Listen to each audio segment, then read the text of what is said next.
And what's up? Welcome in GC Live Tuesday episode of the show. He is Chris Clark. I am Wes Mitchell. And we are, of course, back here and brought to you by our good friend Clint Hammond of the Mortgage Network, our presenting sponsor on GC Live every single day. You see it right there. The NMLS number is 71597. Clint is the branch manager of the Mortgage Network right here in Columbia, South Carolina. Several ways you can get in touch with Clint if you're in the market, either for a new home or maybe you just want to refinance, see what your options are to maybe save yourself a little bit of money. 803-771-6933. 803-422-6797 is another option. And C. Hammond at mortgagenetwork.com is a way you can email him. I guess you can fax him as well, Chris. 866-741-1723. Don't know if that's the most normal way to do it, but right there on the screen, as you see, if you want to shoot Clint a fax, you can do that as well. We're going to talk Gamecocks press conference as we always do on Tuesday.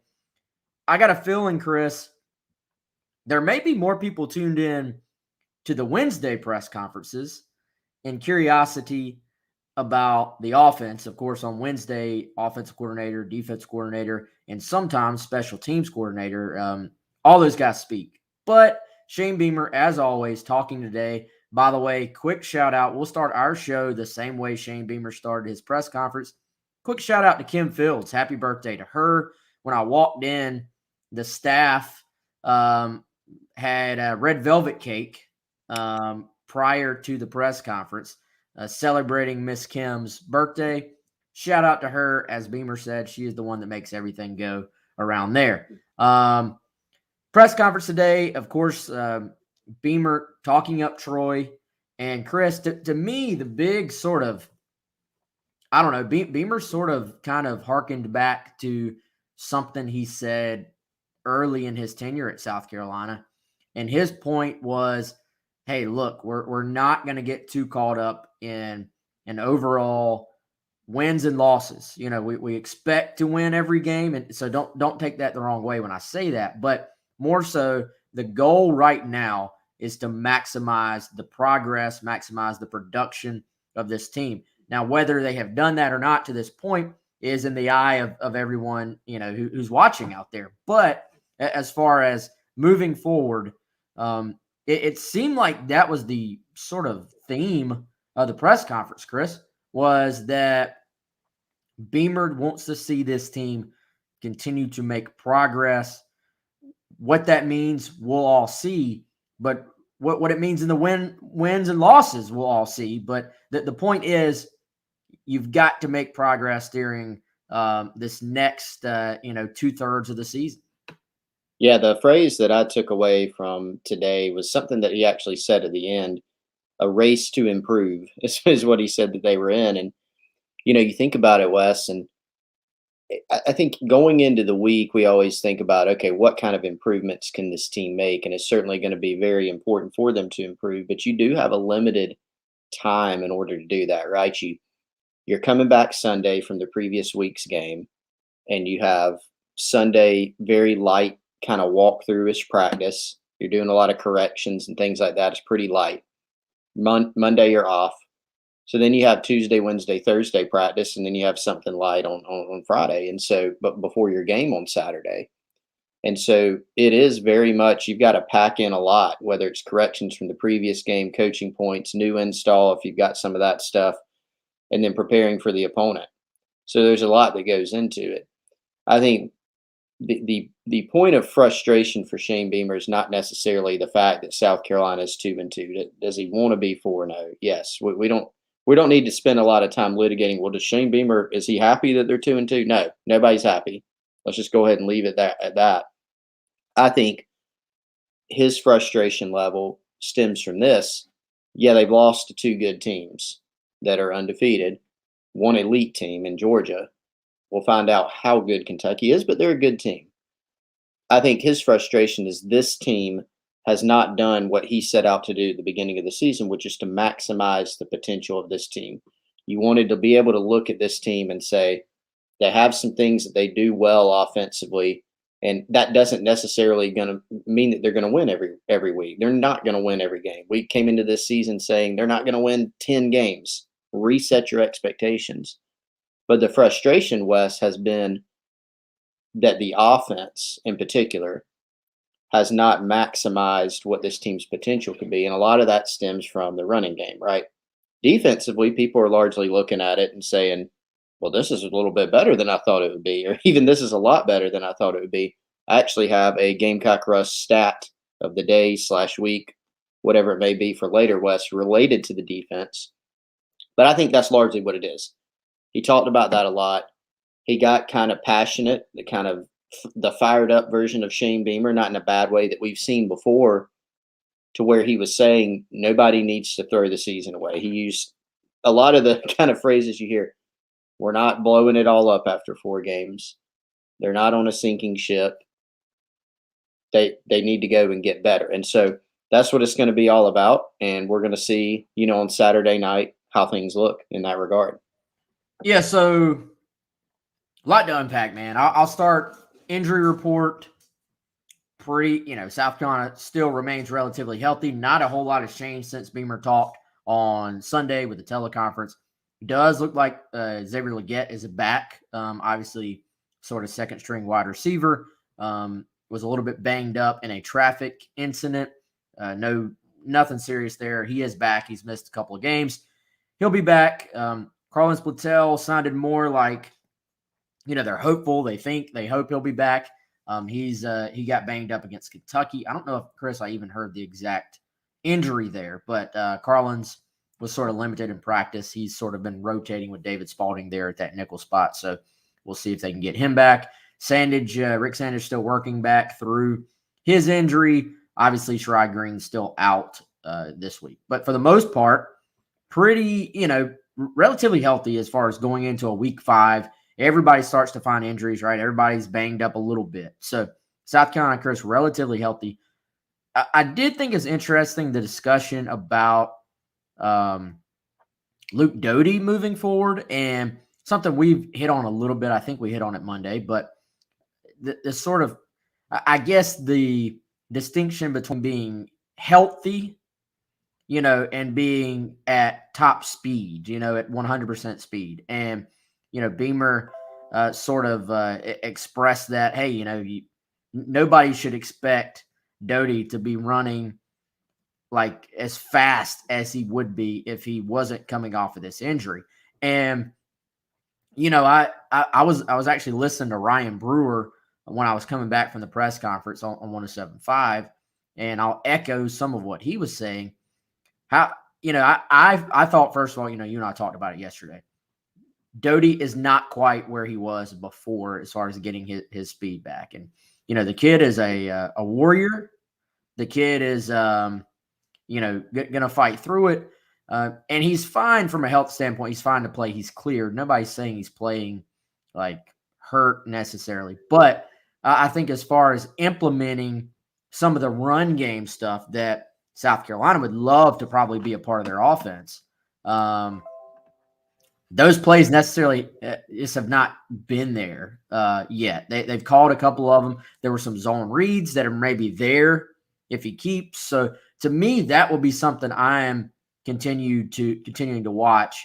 And I'll go ahead and I'll push back right off the bat on the comment from Dean. Doty is not playing scared. Let's use a different word. Doty is not playing scared.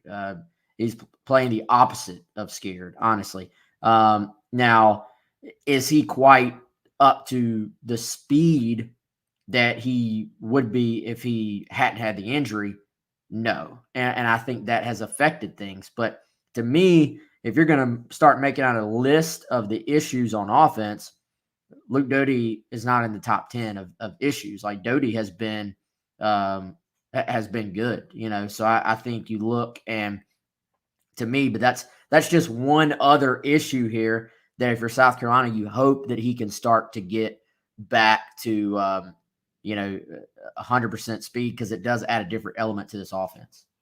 Yeah, and I had a conversation with a player parent not too long ago, someone else who was talking about their son having an injury and then having a surgery and they made a good point that, I thought about, but it just really reinforced it of, when you have something fixed surgically, that doesn't just mean, all right, you're good to go, like you're not just good to go immediately. Like it takes time mentally and physically. And Luke missed, for all intents and purposes, about a month of practice. He was limited. He was back, but very limited part of that.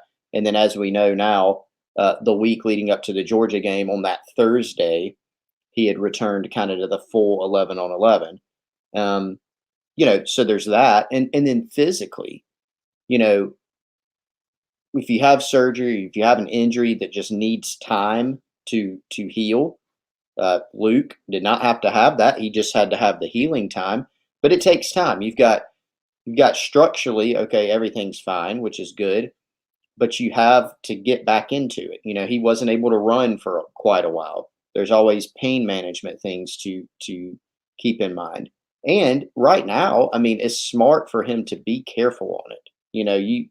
Whatever the pain level may be, whatever limitations there may be in terms of a down tick, whatever the opposite of uptick is in speed, when he's running straight line or moving side to side, navigating the pocket. Those are things that you have to account for, and he needs to be smart with those things. So I think it's a heck of a deal for him to be playing what he came in and did in the Georgia game on, again, extremely, extremely limited practice. This is not a junior. It seems like Luke Doty's been here a long time. The Georgia game was his third start, and so, or fourth. So this guy has not started many college football games, doesn't have a ton of experience. Kentucky game is his third start. Kentucky game's third start. So not a lot of experience there, right? And so still coming back into it. I think, Beamer really, really reinforced how happy they are with Luke's level in terms of his playing through what he's had to play through.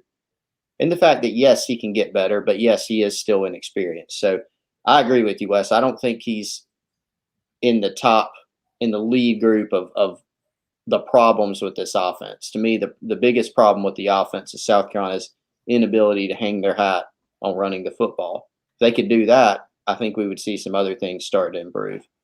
All right, we got some interesting comments and questions. The screen name South Carolina says, "What's up with the Tuesday presser?" I don't know how to answer that. What do you mean? Let's see.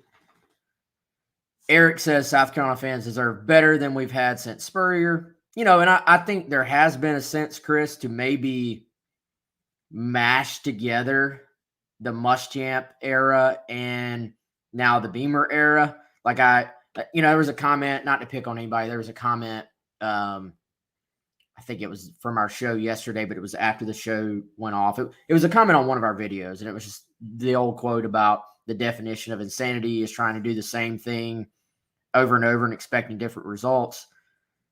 I don't really know where that applies yet. This is a new staff, like we've talked about, Chris, almost top to bottom. It's a new staff. It is a new defense. It is new offense. I don't think we can say that they've just been doing the same things offensively. And maybe that's the scary part. I've noticed, if you look really close, they've been tinkering. They've been tweaking. They've been adding. They've been subtracting. It hasn't necessarily mattered that much yet, So I don't know if that's good or bad, because where is the fix? How do you fix it? Is some of it just comfort level? I don't know. But it's this staff deserves the fact for us to acknowledge this is 4 games into a new tenure. So, it's not really fair to lump them in with the 5 years before, in my opinion. There was a comment on here. I think it was Daniel, maybe. And yes, said to spread the offense out a little bit more. And Chris, I think there is something to that, because we talked about how South Carolina's operating this sort of Joe Brady-esque scheme, and it does when it's really clicking. It does wonders in the pass game as far as creating those natural picks, right? And it doesn't even necessarily have to be like a bunch formation where you have three guys to one side.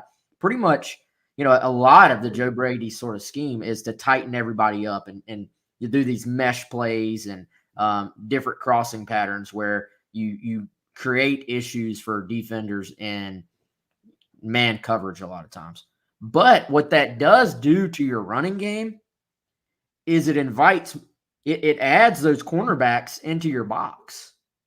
Because they're gonna, if the corners are out here in a 4 or 3 wide, or say you're in 3 wides with a tight end, and if the corners are out here in the spread, and then you run a tight formation, the corners all of a sudden are in the box with you. So if a receiver misses a block, does it create more issues in your running game than maybe you expected otherwise? Now, to me, Chris, that may also be some of the reason why we've seen Juju McDowell have a little more success than anyone else. Because, okay, what happens if you're in the spread? You're spreading all those guys out. You're creating room actually inside.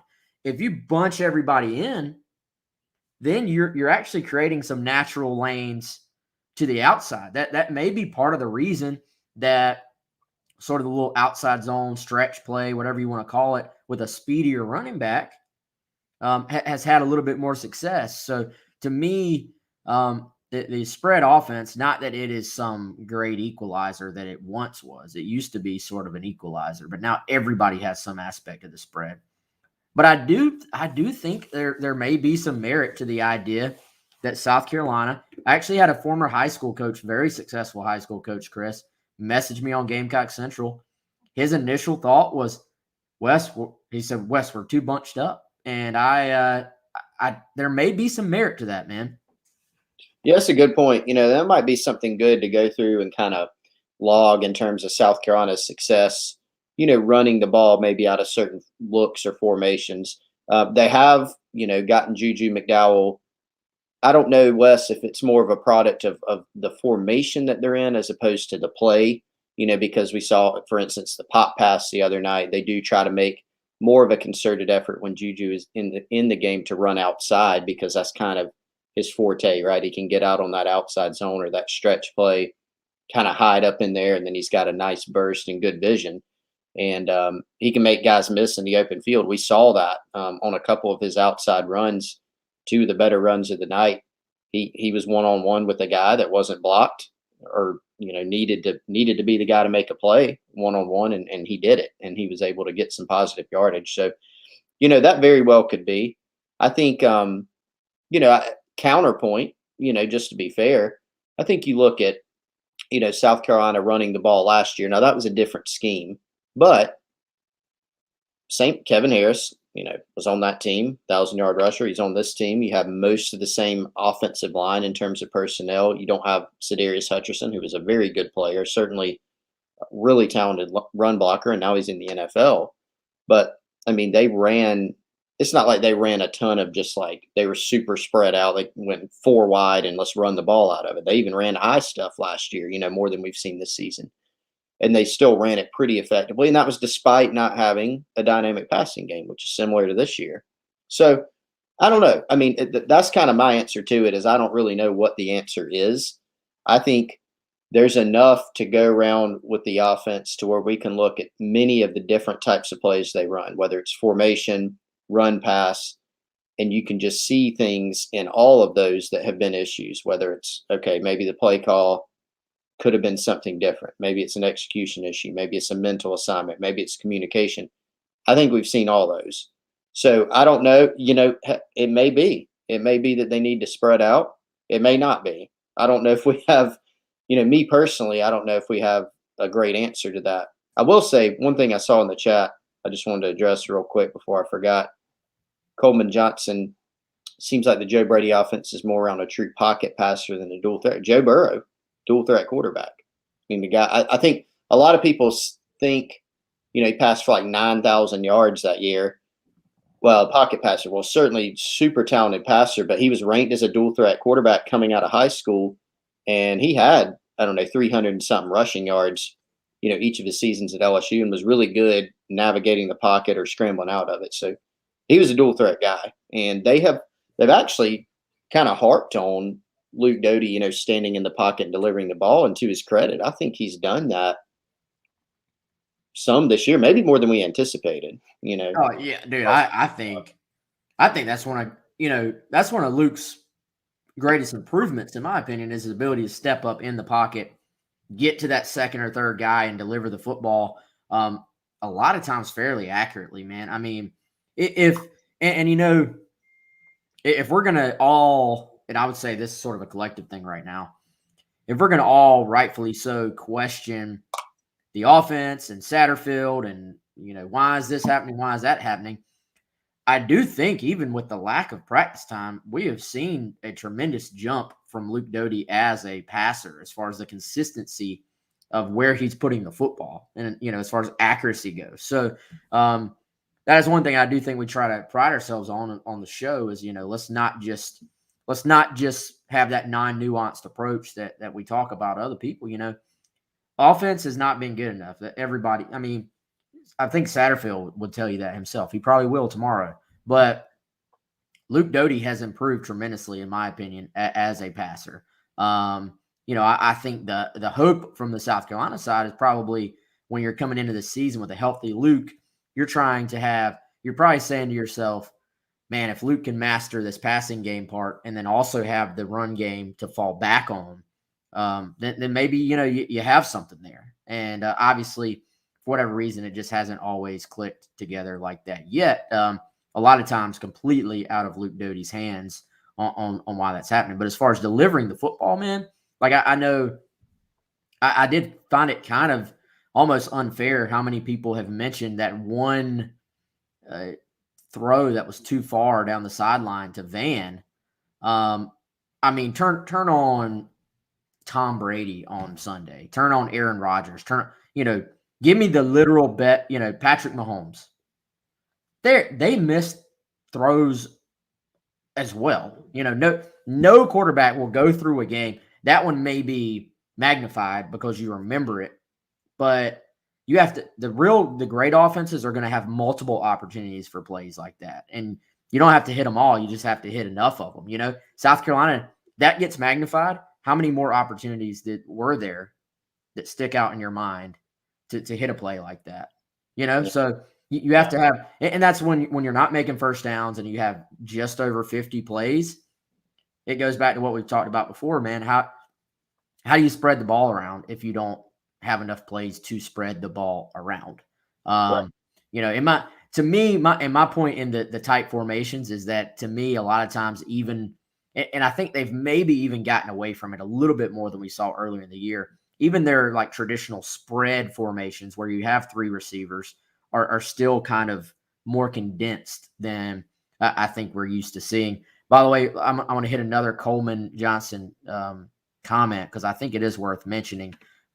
He said running the ball against Troy and Eastern Illinois doesn't do us any favors. While I understand your point, Coleman, I will push back on that a little bit as well. I think Eastern Illinois, what you saw against Eastern Illinois, really not transferable at all. We've kind of seen that, right? But I don't know, Chris. You hop in too, man. I have not watched Troy yet. I'll be honest. Like I haven't really seen, frankly, any of them this year. But I can tell you already, just based on results, Troy may not be an SEC team, but they're darn sure not Eastern Illinois either. This is a really, really impressive defense. And if South Carolina can run the football this week, Chris, I actually do think that will be a sign of some progress. Like I don't think that's something where you should completely just say, well, that was just because of the opponent. If South Carolina runs the football this week, frankly, there were already signs of trouble against Eastern Illinois. So if they have success this week, to me, that is something you 100% can build off of. So I look at this game as an opportunity to try and maybe work on some different things and continue to try to find what you do best. Yeah, it's a good point in terms of running the ball against Eastern Illinois. Remember, we came out of that game saying, okay, comfortable win, some good things here and there, but also, man, Eastern Illinois, not a good football team. And hey, here are some things to watch for offensively. Didn't run the ball great in that game. Even though there's some longer runs. Quandre White had the long touchdown run. You go, okay, is this going to translate? Are the problems going to translate? Or was that a one-game sample? You remember under some of the good Steve Spurrier years, South Carolina would randomly have these games where it's like fans are sitting there going, why can't we run the ball against Wofford? And stuff like that. But then they run for 300 the next week or something like that. So I think we came out of that first game going, all right, is this an aberration? Or are the problems that we saw going to transfer? Well, they transferred, right? They didn't run the ball against ECU very well. Georgia didn't run it well against Kentucky. And so more than an aberration, that is what it is right now. That's what we have to assume. The running game is kind of broken right now, so they have to go fix it. Now, I don't think anybody needs to assume, like you said, Wes, Troy's not Eastern Illinois. They're going to be better. It's a winnable game. I think South Carolina can have some success. But if they don't run the football again, it's going to present issues, just like it did against East Carolina. They were able to overcome that with their defense. They made just enough plays offensively late in that game to win. They didn't run the ball well enough against Kentucky to win, right? And so that's going to be a key in this game. It's something that they're going to have to go and correct, in order to be able to move forward. You look back at the Eastern Illinois game, they rushed for 254 yards. A big chunk of that was on a Zaquandre White, 63-yard run. The rest of it, Juju McDowell was 3.5 yards a carry. Marshawn Lloyd was 3.9 yards a carry. Zaquandre White had 128 yards. He had a really good game. But that was kind of a small sample size against a non-quality opponent. So it is going to be a challenge because it's been a challenge against every team so far this year in some ways. And I think it'll be more so on Saturday. Wes, one thing to look at with Troy, I wanted to throw this out before we moved on, and I forgot it because I do that every show. I saw that Troy actually played ULM last week. ULM, they were up big. They were up 29-10 late in that game. It was 20-10. Aflac policyholders Then I think they have got been like a paid safety or something $37 like billion that, and then directly. they had That's a a lot of defensive money. touchdown. Well, ULM actually played Kentucky earlier this year. Kentucky won that game 45-10. So if you believe in the transitive property, I don't know what the conclusion is, but you can go look at it and see what you think. I was about to say, what does the transitive property tell us there? I'm not sure. Kentucky beat ULM by a lot. ULM beat Troy. South Carolina lost to Kentucky. I That's will it. say this: Troy owns a 55-3 victory this year. Now it was over Southern. Any insight on Southern, Wes? You got anything there? They have a great quarterback. Southern. I have no idea. I have no idea. I didn't know Southern had a football team. Where is Southern University? I'm not sure. Any guesses? Don't Definitely Google directional it. school. All right, chatters. Any guesses? Where is Southern University? Don't Google. But yeah, they beat the crap out of them. So let's see. Troy close loss to Liberty. 13-21. Liberty obviously has it going on pretty well there with a certain head coach who wanted the South Carolina job. Southern is in Louisiana. Okay. I knew that one too. Let's see. Where did I lost my train of thought? Yeah, so ULM, they lost 29-16. They beat Southern Miss 21-9. Lost their Liberty, and they beat Southern. So they have been at home for 2 games. They've been on the road for 2 games, and obviously they play South Carolina this week at 3:30 in the afternoon. I don't know, man. I think this is kind of, and the commenter on here who always says we hype up every single team coming in is not going to like this, but there are some reasons to be concerned about this Troy team, because I when I think of Troy, I don't think of them on the same scale as this team that they just come in and knock somebody off every year. But I do think of them as a program that every now and then I'll randomly see, well, Troy's playing an SEC opponent and they're giving them way more of a fight than they really respectfully should be at all. So it's kind of one of those things. If you let them hang around, they can give you trouble because they have beaten SEC teams in the past.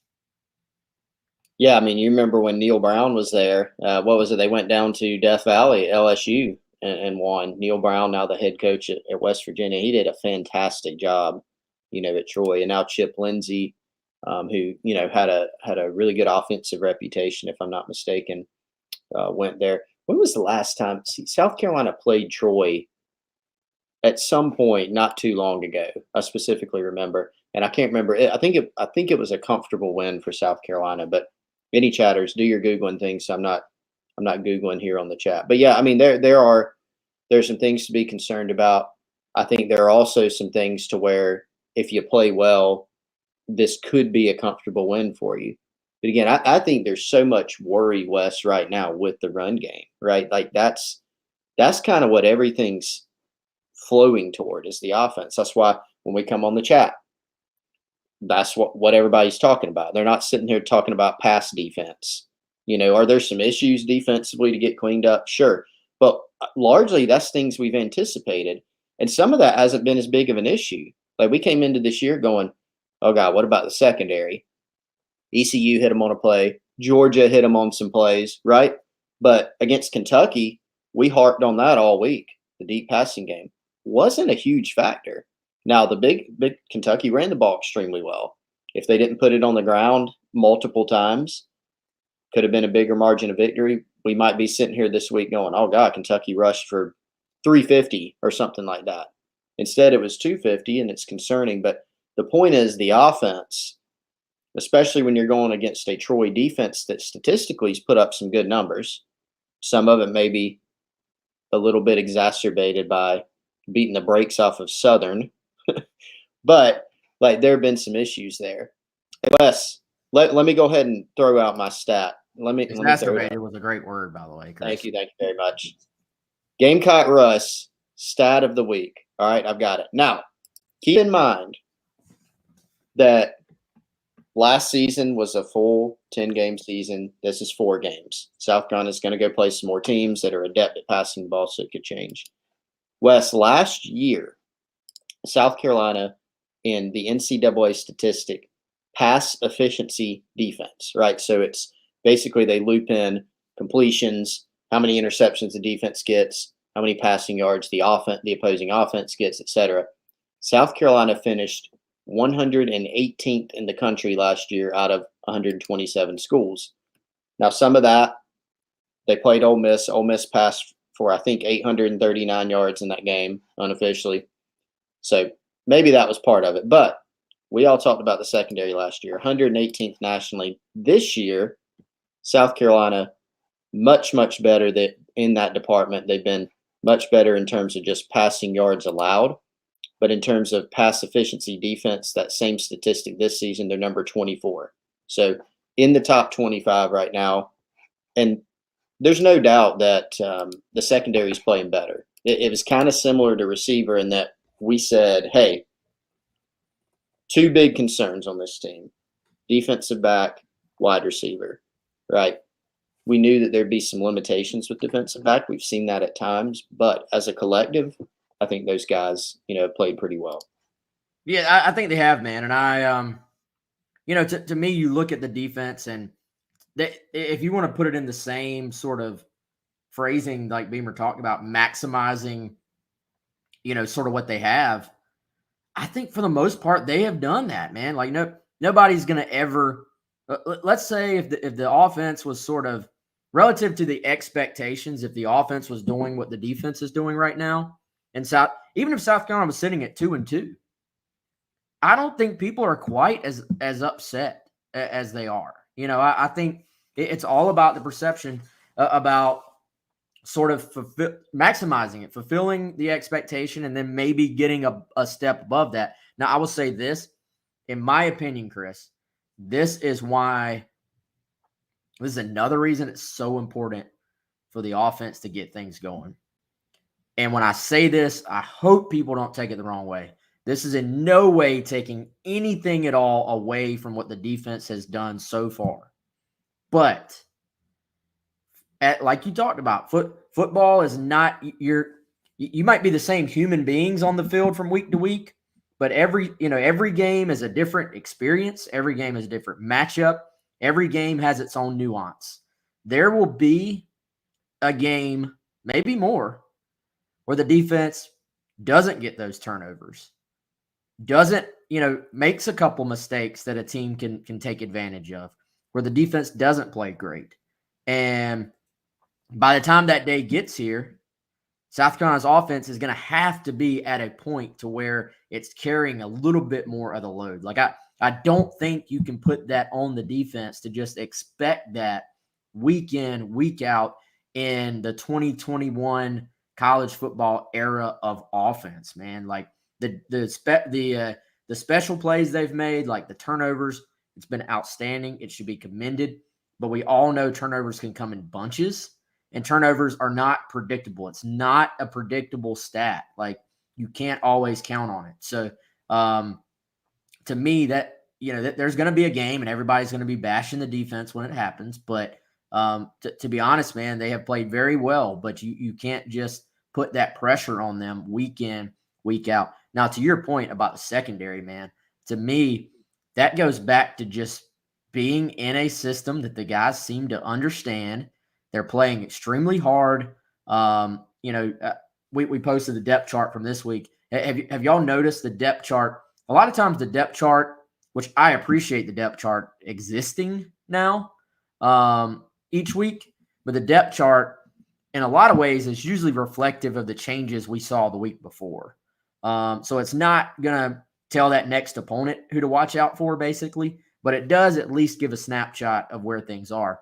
And after starting the season as sort of that Darius Rush or Cam Smith on the outside at cornerback, South Carolina lined up Darius Rush and Cam Smith opposite each other at cornerback this past week.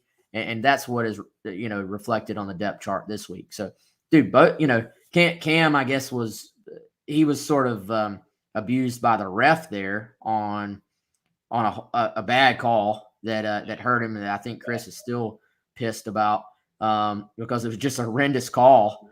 And, but both those guys, man, and then Jalen Foster, has gone from like literally a walk-on to a potential all-SEC performer. R.J. Roderick has quietly played well. So I think the guys have just sort of bought in to the scheme. They understand it. They're comfortable in it. They seem to understand their assignments. And that's gone a long way. But credit all those dudes for sticking around, because all of them have had to deal with some form of adversity, from look, Cam Smith, everything he had to hear after the Tennessee game last year, to R.J. Roderick, the opt-out, coming back with the team, Foster being a former walk-on, Darius Rush, the injuries he went through, moving positions. I just have a lot of respect for all the kids in that secondary, man. Yeah, they're playing well, and I think it goes back to exactly what you said. You look at the potential of it, and are you maximizing it? And I think in the secondary, in a lot of ways, yes. And I think that defensive line group has helped them, but you can just see even in the individual play of those guys in the secondary, they've made a lot of improvements. And I think that's certainly, if we're going to talk about the offense and where to put blame and all those types of things, I think the kids on the defensive side of the ball and the coaching staff there with Clayton White, with Torian Gray, I think they deserve, a lot of credit there too. To your point about the turnovers, Shane Beamer talked about that a little bit today too, in terms of, the reliance upon them, and even how do you coach it? How do you emphasize it? And he talked about when Alex Grinch, their DC at Oklahoma, got there, he really harped on turnovers. They didn't get any despite that for the first several weeks. Then they started getting a ton of them, right? And so there are local examples for that. I mean, you think back to Will Muschamp's first year, 2017, one of the best in the country at forcing turnovers.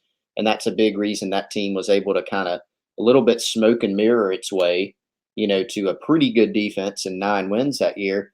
We saw in subsequent years, despite teaching it the same way, some of the players were different, right? They were just kind of adept and had a knack for it, but they weren't able to get as many, and the defense subsequently suffered because of that. So you look at this year, they were really fortunate in the Kentucky game to get those turnovers because it gave them an opportunity for game-changing plays, and it gave them an opportunity to stay in the game because they were playing so poorly offensively.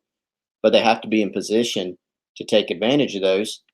Conversely, you have to be in position to where if the defense is giving up some plays or is not getting those turnovers, the ball is not bouncing towards you, then you have to be able to, for your offense to pick up the team, which hasn't happened, as opposed to relying on turnovers and bunches. Speaking of bunches, Wes, you need to go to deadsoxy.com and order a bunch of socks. Ty is fired up about it. We have kept up his comment about Dead Soxy for several minutes now. So, Ty, get excited. Make sure you are the first in line to go to deadsoxy.com and to use 25% off with the promo code COCKY. Use 25% off. Use a promo code to get 25% off. Promo code is COCKY. 25% off your order. Men's and women's socks, athletic, dress, no-show, all with the buttery soft feel and the patented no-slip technology. Thanks to Dead Soxy for being one of our sponsors here on GC Live. Struggled my way through that one, Wes. You got there. You made it. You're here. We made it. Craig earlier said I looked like I saw a ghost. I got to be completely. We're always be transparent with y'all. My contact for this entire show has been bothering the heck out of me. So I've been trying to will it into position, but it has not happened to this point. Chris, let's talk a little recruiting. We've promised that. Actually, in the little summary, I've promised that for 2 days in a row, and we've gotten to very, very little recruiting. So let's talk some recruiting. The news today, I saw it in chat earlier, some people talking about it. Oscar Delp announcing that he will make his announcement, actually, October the 13th. I hope I'm got the right date, 6:50 p.m. That is a Wednesday. And, South Carolina has been in this thing, Chris, for months now. They've battled it out. I don't know what else you could do. As far as the recruiting side of things, I really don't know what else you could do. I think it ends up being Georgia. Like I know people are going to ask, what do you think? What do y'all think? I think you and I are sort of on the same page there. It feels like Georgia. The information is sort of leaned that way, for a little while now. South Carolina's put up a valiant effort there. And, we'll see. He's been scheduled to be in this coming weekend. We've been told that, that's happening. And you reported that, I think last week, that it was sort of confirmed again that he was coming in this coming weekend. Chris, I've noticed a trend when guys sort of already have an announcement date and then they visit somewhere in between, they sort of already kind of have their mind made up. So I don't know. I don't want to put out unrealistic expectations that, hey, him visiting this weekend, right, necessarily means something. Now, if he follows through, if he's on your campus, if you're the South Carolina coaches, you're taking one last swing, right? Like you're not quitting in the bottom of the ninth with 2 outs. You're going to take one more swing. So we'll see what happens there. But what's your thought, man? I mean, it's been a valiant effort, but sure, it almost feels like they're kind of destined. We'll see what happens this weekend, but destined to maybe finish second with what Georgia has going on right now, and Georgia getting the ball to the tight ends a little bit more this season as well. Yeah, and I think that's the key. The going back to the summer, even I think South Carolina's official visit went very well, and there were some encouraging signs, but there was also recognition that Georgia was always going to be there.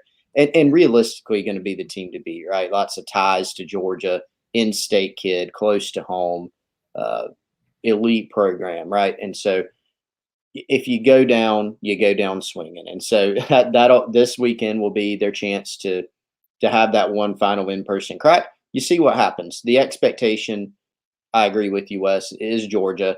I think there was an unfortunate part for South Carolina in terms of their chances with Delp, and I do think it was that he wanted to go and check some games out this season. He also wanted to take a window after the summer when he did his officials, and he wanted to see, okay, what do the offenses actually look like? I've heard things from these coaches, but let's see what they look like and how they're getting the ball to the tight end. So unfortunately, South Carolina's kind of scuffled offensively. Georgia, on the other hand, has looked like, in my opinion, the best team in the country. Yes, even over Bama in the early part of the season, and the added bonus for Georgia, not for South Carolina, that they are getting the ball to Brock Bowers, specifically at tight end. And he's gotten some national kind of accolades and headlines. Delp has said in the past he was going to closely watch how they use Brock Bowers. And so I think all that adds up, and the timing and everything, to Georgia. But Gamecocks have put up a great fight. They've been in it. They've done a really good job with them, honestly. Nobody will take that as a consolation, but it's a tough battle. But they'll get one more crack this weekend, and we'll see. Yeah, we'll see what happens. And it used to be, Chris, I will say this, and this is not about Oscar Delp. This is more recruiting in general. Used to be, people will tell you, and I'm sure people will still react this way. They'll say it's a zero-sum game. You either get the guy or you don't. Being second doesn't matter. The year 2021, that's not true anymore, because how many guys out there, again, speaking in general, how many guys out there end up in the transfer portal, and the number two, that great relationship to fall back on does matter. So, I think there's something to be said for recruiting guys the right way. Being in the mix. If you're South Carolina, you may miss on some guys down the stretch, but if you do, those relationships actually sometimes end up standing up down the road, even if they they don't result in a player coming to your school the first time around. So we'll see. You never know, and we'll see what Delp does when he makes his announcement on October 13th. Big weekend, as we've talked about for a while, Chris. This past week, I don't know if I've ever seen or heard of. I didn't actually count them, but that is one of the biggest groups of prospects I've ever seen South Carolina have since we've been covering it. And man, I think to me, yeah, there were some 2022s, but to me, it was sort of that opportunity to set the stage for the next classes. You had both Jadens on campus, Jaden Bradford, Jaden Davis, the 2024 in-state quarterbacks. You had Dylan Lonergan, 2023 quarterback. Golly, the number of 2023 kids that were on campus that are excellent prospects. We're continuing to roll out those recruiting interviews. Talked to Xavier McLeod last night. Chris, that speaking of Georgia, I can tell y'all that's about to be a South Carolina-Georgia battle. He visited Georgia for the South Carolina game, had a really good time. Visited South Carolina for the Kentucky game, had a really good time, as he always does. Jimmy Lindsey, the relationship there, very strong early on. But Georgia has entered the building on that one too. So, we're starting to see, this is the time I think you start to figure out with the 2023s who's in it. If you're South Carolina, are you in it? Are you a long shot? Are you the leader? But if you're the leader, which I think they've been with McLeod, who's your competition? And, I think we're slowly starting to see that with some of these 2023 in-state guys. Who are the big factors here? Yeah, in-state guys, out-of-state guys. I mean, McLeod was certainly one. There were several others on campus. Like you said, Jaden Bradford from Chapin. I think that's going to be one in the 24 class that's really going to be worth monitoring very closely. And some out-of-state guys, too. You think about some of the guys from North Carolina, the Charlotte area, Dalen Smothers, out of Charlotte, a really talented 2023 running back. You think about from Rollsville, North Carolina, Noah Rogers, the 2023 receiver. He's a 6'3" guy and has, a 4-star and has a nice offer list. So You there talked was, to him, right, Chris? yeah, talk to him. We'll have something probably later today, if not tonight, maybe tomorrow morning, just depending. So much content to roll out, from the game, from recruiting returns, all sorts of stuff. So yeah, I mean, the returns were largely good. Everybody has raved about the atmosphere, and you're right. This is an important time period each game that you can get these young guys in where you're continuing to build those relationships. Those are going to be critical in the process as it goes forward. Travis here talking about the offensive linemen that were on campus. I mean, Cam Pringle, Monroe Freeling, Josiah Thompson. You talked to him, the Lance Williams kid from Tennessee. I mean, you had some dudes on campus that really can kind of help solidify the future of South Carolina football. So, not to mention, as we talked about yesterday, the 3 official visitors. Feedback I got on Antonio Williams was very, very positive, for South Carolina. I think that one's going the distance, though, as far as him taking his other officials. So you have to keep monitoring that. But Justin Stepp doing a fantastic job there, Chris. I look at Jamari Lyons. Feedback there from the South Carolina perspective has been good. But it was always going to be really hard for South Carolina to beat Florida. If you make me guess, you probably stick with Florida there, I would think, if you're going to give a prediction. It goes back to when a guy, especially with officials, when a guy has a locked in, date and then heat officials in between the announcement of the date. When you lock in the date, you got a pretty good idea. Like you don't lock in your wedding day without knowing who you're getting married to. So, most of the time you got a pretty good idea. And then, Mr.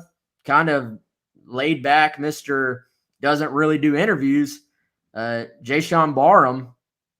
This is a battle here. South Carolina, it's maybe South Carolina, Penn State potentially right now, Chris. Back-to-back weekends with official visits there. Maryland, I believe, has been a big factor there.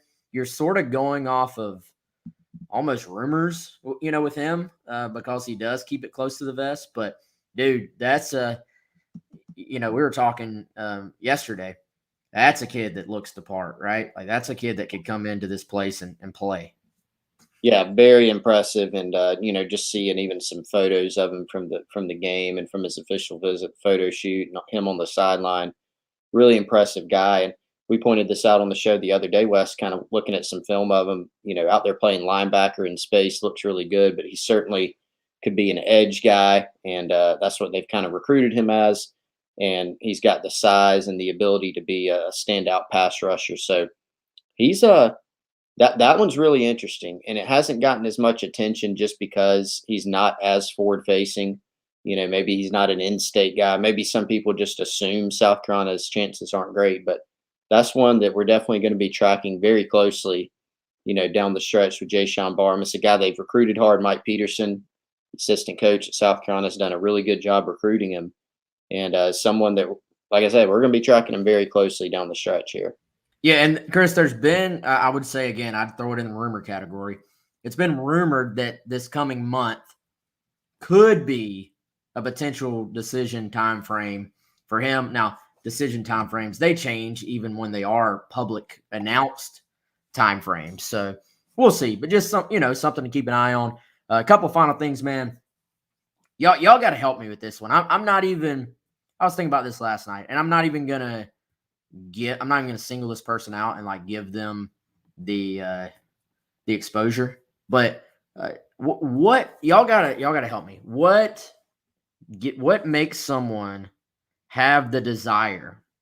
If you're a fan of a school, if we, for example, at Gamecock Central tweet out, this guy is on an official visit to South Carolina, and that player gets tagged in the tweet, what gives somebody the desire to respond to that tweet and be like, well, can he play offensive guard? Or, well, how are we going to get him the ball if we can't block somebody? Like, why would any fan of any team respond to a prospect with a negative thought on Twitter, knowing they could read it. Like, what? Like, what? I've never understood that, dude. I don't understand. I know you don't have an answer. I don't. I guess same reason that we see people tweeting at,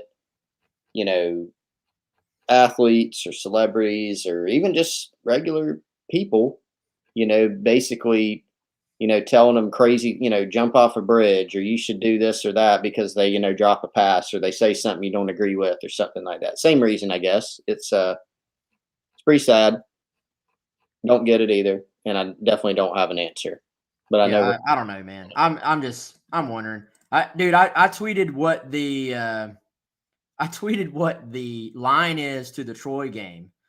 And somebody responded to me and said, "I don't give a, it's just Troy." And I'm like, okay. Bro, I'm literally just passing along what the line is. Like what I don't understand. Anyway, final thought, Chris, Braves baseball tonight. Huge series. Braves, Phillies. Pretty much a playoff series. So I got to get that in. Go Braves, 7:20. I know we got some Braves fans on here. We got some Braves haters on here too. So yeah. Lou Ettinelli not in the chat today, I don't think. So he can't come in here and hate on the Braves. Yeah, where you at, Lou? I ain't seen Lou on here in a minute, actually. Oh, we need to get Lou back on. Anyway, all right. Appreciate all the chatters. We had a lot of folks in here today, man. So we appreciate the comments, appreciate the thoughts. We got some Go Braves in the chat right now. Let's go win another division title. You Phillies fans out there, I know you haven't been to the playoffs in a decade, and we're gonna extend that here in the next couple of days. All right, y'all have a good one. See y'all tomorrow.